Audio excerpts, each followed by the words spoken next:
Welcome to Arry the Stag.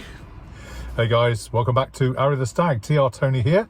Just wanted to check in over our Eddie the Ess. We've had a few problems, as you probably know. Around about a month ago, we had of the oil light start to come on when we were driving it around, and many of you have been asking what's happened to the car. Well, long story short, it's been down for some diagnostics with Alan since we last raised the issue on the channel, and it's not good news actually. I'll just explain why.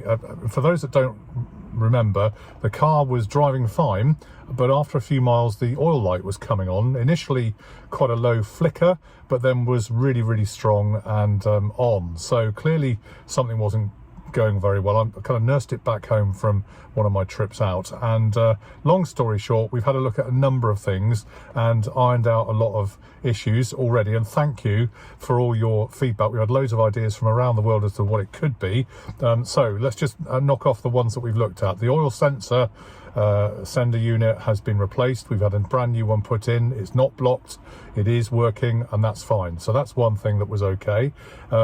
Alan has changed 3 different types of oil. So again, a few suggestions that thin oil might cause a lack of oil pressure in the engine. So we've tried thicker and not so thick. 3 different types of oil he's tried, and we have the same issue, which isn't good at all. I think somebody wrote in, thank you, whoever it was, to say, did you try some, make sure the little end caps on the rocker shaft on the top of the engine were in place, and I think they were. In fact, I'm sure they were, because Alan checked for that, so that wasn't the issue.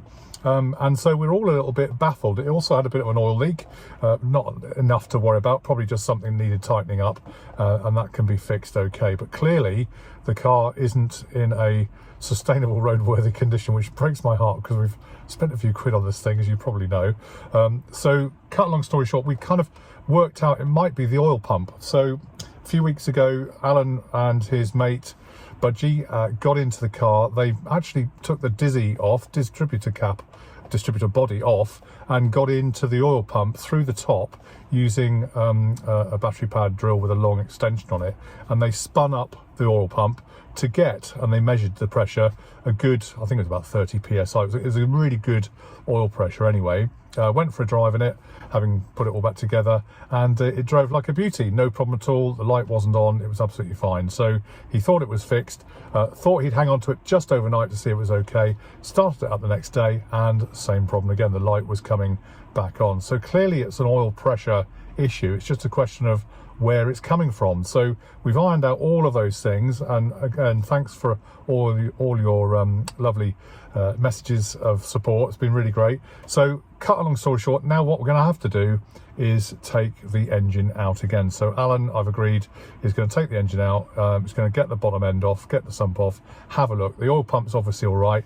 The only thing that we can think, and I'll be interested in your views, is it's probably something to do with the crankshaft. There may be a blockage in the oil feed, in the pilot holes that go through the crankshaft, because that's where the oil pressure comes from, or maybe even in the bearings themselves on the engine kind of journals and so on, so the big ends and that. So he's having a good look at that to see what's what. Obviously he'll blow out any crud, and we hope that the seals have been put in the right, the bearings have been put in the right way. Apparently they are handed and have a hole on one end of it, which means, and that goes over a hole in the block that then keeps the oil going around. We hope they've been fitted correct, but I've asked him to take videos and photographs to see what's going to happen.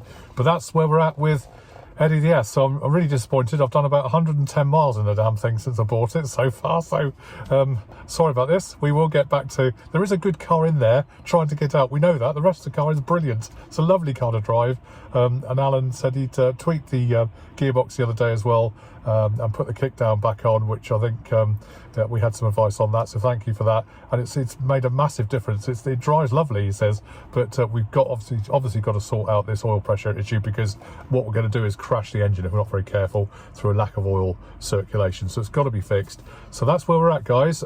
Sorry to disappoint. I'm massively disappointed, but I know we're going to get there. Just a question of finding out what it is, and obviously as we find out, we'll bring you up to date with that. All right, good stuff, guys. Well, thanks for watching. Have a great week, and we'll see you online on Arry the Stag very soon. Cheers for now. All the best. Bye.